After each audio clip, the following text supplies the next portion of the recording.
Page 31. 5. Listening.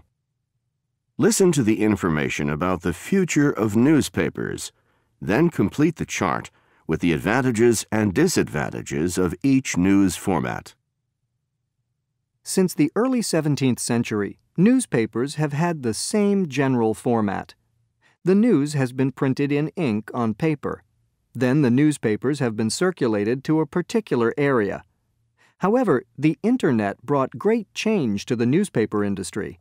To stay competitive, it became important to have an online presence. Today, most major newspapers around the world have an online version of their print paper. Online newspapers present some important advantages. For example, they can present up-to-the-minute news instead of having to wait to print the next edition of the paper.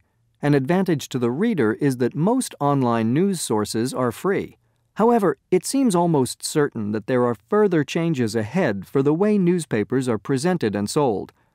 Most people in the newspaper industry feel that the next step will be electronic newspapers.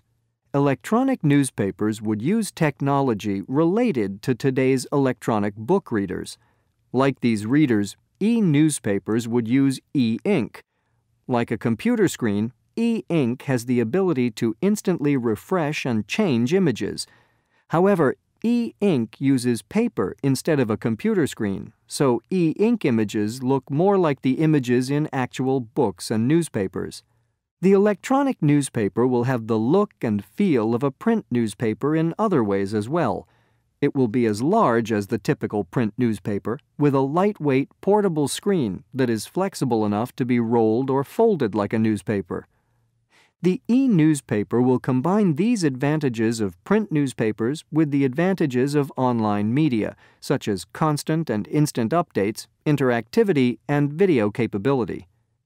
Replacing print newspapers with the e-newspapers will mean that newspaper companies would no longer have the enormous costs of printing, manufacturing, and delivering newspapers. This will mean tremendous savings.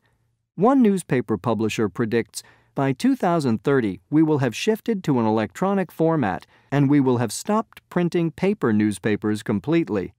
When that day comes, newspapers are going to go back to being the most important source of news to the public.